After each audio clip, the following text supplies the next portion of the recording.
It's 1787, and you're in a grand hall, dimly lit by flickering candlelight. A group of men, clad in powdered wigs and fine coats, sit hunched over a wooden table. Some figures are well known, their names destined for history books: Washington, Madison, Hamilton. Others, lesser known yet equally passionate, their voices rising in spirited debate. Some argue fiercely, pounding their fists on the table, while others lean back in quiet contemplation, weighing each word with the gravity of history. Quills scratch against parchment as they deliberate, shaping the very foundation of a nation, crafting the laws that will govern the land. They call it the Constitution. But what exactly does that word mean? And how did it come to define the framework of a nation? I'm your host, TJ, and today on Lexiconned, we break down the word Constitution, its origins, its journey through time, and how it continues to shape the world today. The word Constitution has deep roots, stretching back to Latin. It comes from the Latin Constitutio, which means an act of setting up, establishing, or settling. This itself derives from constituere, a combination of con, meaning together, and statuere, to set or place. Essentially, to constitute something is to set it up, or to establish a structure, whether it's laws, principles, or even a person's health. More on that later.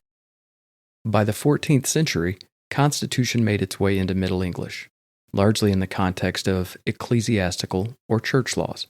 But it wasn't until the 17th and 18th centuries that the word took on its most famous political meaning: a formal document establishing the fundamental principles of a government. And once the American colonies decided they'd had enough of British rule, well, let's just say the word got a lot more popular. So fast forward to 1787, and the United States is writing the Constitution. Not just any set of laws, but the defining document that would outline how power should be structured and balanced in this new nation.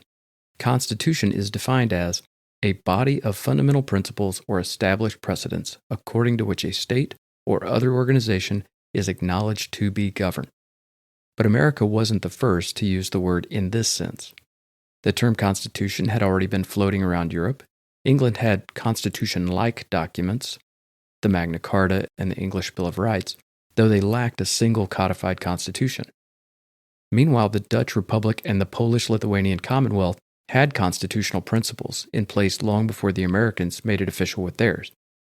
However, written in 1787, ratified in 1788, and in operation since 1789, the United States Constitution may not have been the first, but it is the world's longest surviving written charter of government. And since then, nearly every country has adopted some form of constitution. France, inspired by the American Revolution, drafted its own in 1791. Japan's post-World War II constitution famously renounced war altogether.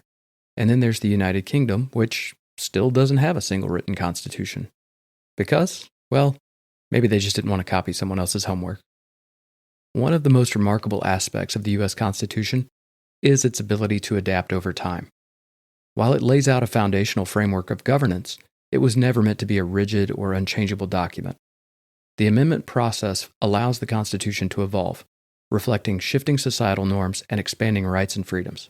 From the Bill of Rights in 1791 to the more recent amendments, the document has adapted to include broader participation and protect more people than it originally did.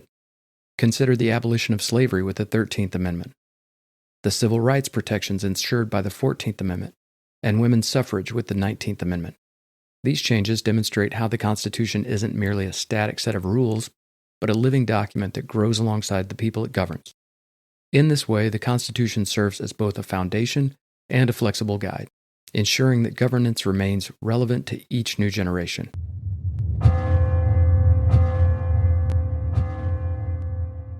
But Constitution isn't just about government. Have you ever heard someone say they have a strong constitution? Well, that's another relic of the word's broader meaning. Since the early 17th century, constitution is also referred to a person's physical or mental makeup, their health, their resilience, their stamina. A strong constitution meant you could endure hardship, whether it was the plague or just a particularly long town meeting.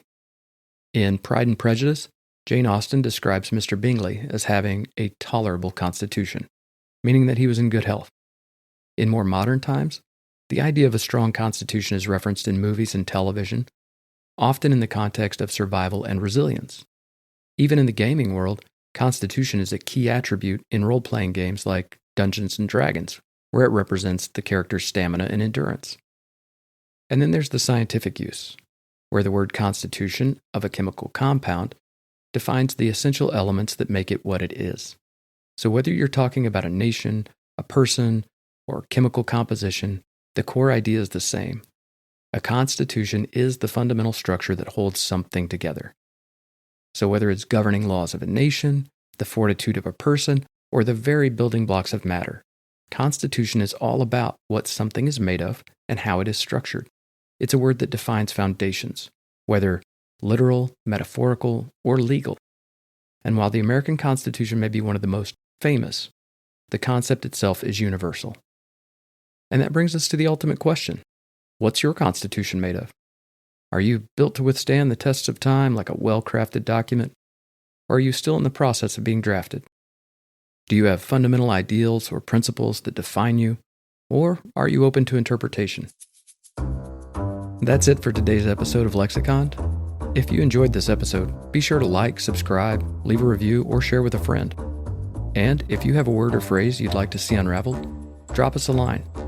Until next time, stay curious, stay kind, and try to stay out of trouble. As always, Lexiconned is written, recorded, and produced by me, your Logophile companion, TJ Martin. Thanks for listening.